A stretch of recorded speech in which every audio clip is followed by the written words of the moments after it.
The real question on the table is Islam taking over Europe? And we're going to try to address a little bit of that today. Ladies and gentlemen, I am your favorite white colonizing prince, Zionist prince, the Zionizer, to all the traveling clad, coming to you live from the United States of America. Check out my white colonizer merch down below in the description at thetravelingclad.com.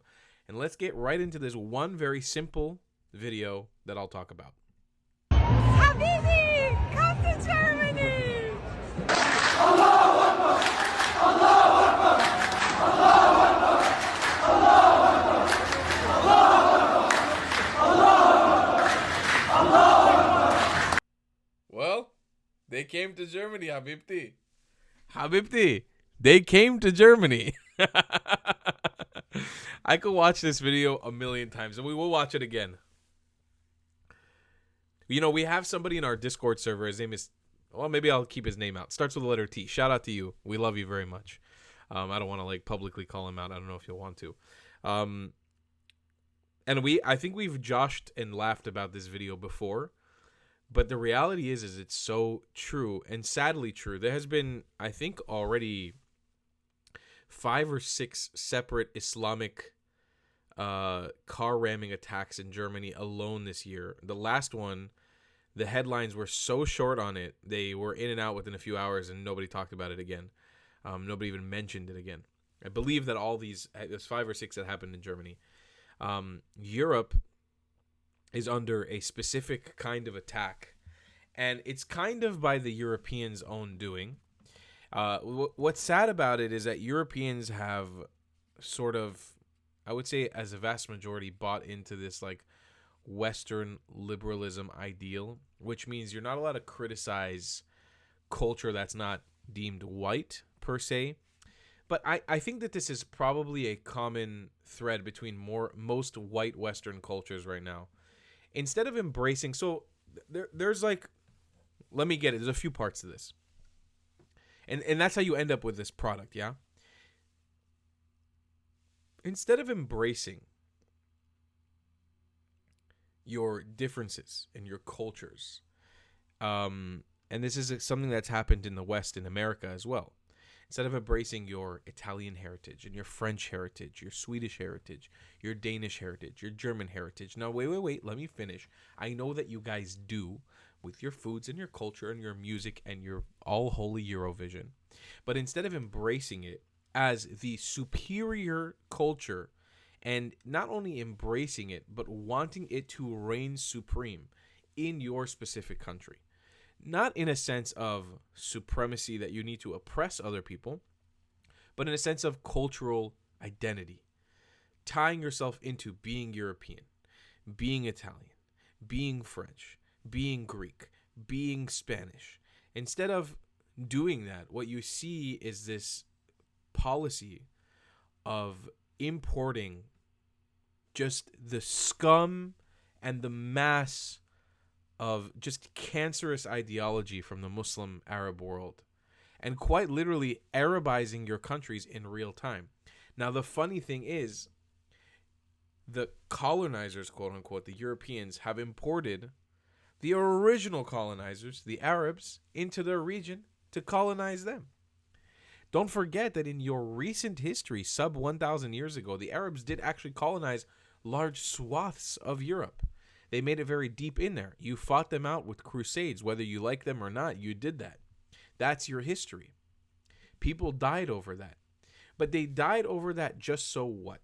Just so what? So you could import not the brightest minds of the Arab world, the scum, like the lowest of the low of Islamic, fascist, supremacist ideology. Here's something I can talk about as a Middle Easterner, as a Mizrahi Jew. I'm a part of a collective of people from the Middle East, alongside Coptic people and Assyrians, Mandeans, Kurdish people, Amazigh people, who had their cultures, their lands, their religions, their everything robbed from them in the sake and in the name of Arab colonization. Whether or not there were periods of times where it was good to be under Arab colonization, there was always a lot of bad. And so you Europeans now, in 2025 and beyond and before, have sort of taken the colonizers, but taken the scum of the colonizers, not the people that you can work with. And I don't need you to trust me on this. I'm not demonizing every Arab or Muslim that's ever immigrated to Europe. Of course not. God forbid, no. But there's been multiple Arabs from Arab governments and affluent Arabs who have openly said this, who have said, you didn't import the good people from our region. You didn't import the highly educated people, the people who wanted to embrace your culture, who wanted to become more liberal-minded, who wanted more democratic values, who wanted more Western values. You imported the shittiest of the shit for cheap labor.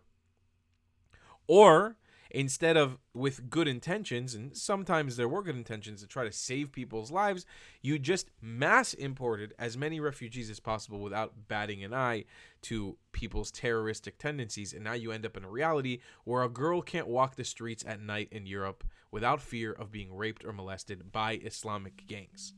It's a known thing. I'm not talking out of my ass.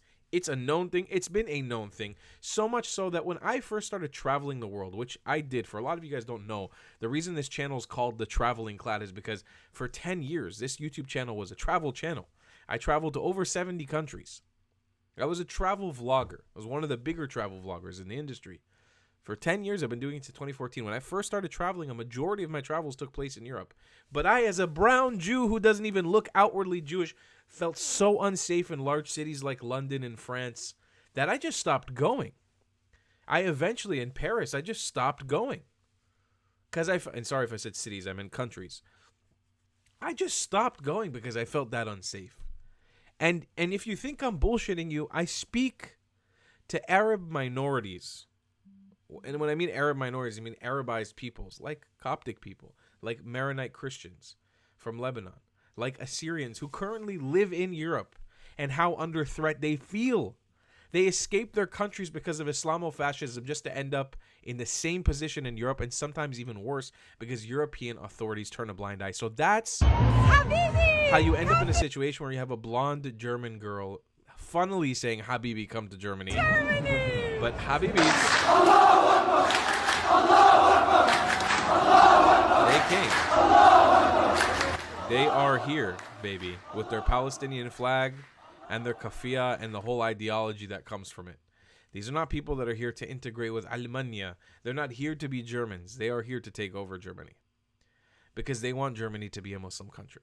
And this is not to demonize all Muslims or Arabs, God forbid. As we say, we are a friend of the Arabs on this YouTube channel. We love Arabs. We don't have a problem with Arabs. We have a problem with pan-Arab colonial ideology. And it's the same ideology that's coming for you, Europe. I wish there was a glimmer of hope with what I see. But ironically enough, I don't think there is. I wish you the best in Europe. You served me really well in my early days of traveling. You were my practice, my stomping grounds, my place where I first went to hostels and had cheap street food and engaged with many cultures by just taking a bus. You were the place where there's so much history of my people, both Sephardi and Mizrahi and Ashkenazi Jews. So much history that I learned in the streets of Europe. Everywhere I was traveling, I've been to almost the entire European continent, from the Balkan region to the Slavic nations to Western Europe. Even some of the Nordic countries. I've been to almost the entirety of Europe. Almost all of the European parts of Russia. I adore you, Europe. I love you. I have a really deep space in my heart, a deep appreciation. But it's truly, truly, truly sad to see where you're going and to see the trajectory you're on. And it unfortunately doesn't seem like it's going to get any better. Your dream of multiculturalism, your dream of integration of these Islamo-fascist cultures into your society in hopes that they will make you better are unfortunately going to be the camel that breaks, or the straw that breaks the camel's back. And you will eventually become Arabized. That's already on its way to happen. And you'll have bastions of European culture that still stand out, that are labeled as white, fascist, racist countries like Poland and Hungary, I believe. And I'm not going to sit here on the rooftops and defend Poland and everything that their government and the rhetoric says. But I've been to Poland as well, and I've been to Hungary as well. And they're wonderful nations with great, cheap food and lovely, hardworking people that, yeah, maybe they're not the friendliest people outwardly to everybody, but, you know, once you get to know them, very, very, very friendly, good, hardworking people. And yeah, maybe some of them are racist, maybe some of them are anti-Semitic, but what I can say is they're interested in preserving their culture and they don't want to be Arabized. And that's something I have immense amounts of respect for. I really do. The Arabization of our nations and our multiculturalism in the Middle East is one of the biggest disservices humanity has ever let unfold. I sit here on this YouTube channel every day and I'm going to fight for the truth to de-Arabify the Middle East, or at the very least, help people in the Middle East understand who they really are. That's the goal of this channel. That's what we're here for. I love you guys all so much, and I appreciate you supporting and listening to me. Please do check out the White Colonizer mug in the description below, or the hat, or the shirt. TheTravelingCloud.com, and I'll see you in the next one. Bye, guys. If you believe in my content and want to support me, just know your help is needed. There's a bunch of great ways to support me, being PayPal, Buy Me a Coffee, or joining my Patreon community down below. Patreon is the best way to support my channel, and you'll get a bunch of cool perks depending on what tier you join. Another great way to support me is by buying my merchandise on thetravelingclat.com. I regularly drop new merch designs like this beautiful hat or this amazing shirt, where you can support the channel and get something cool for yourself. I also have an amazing Discord community with people from all over the world. Thank you so much for your support.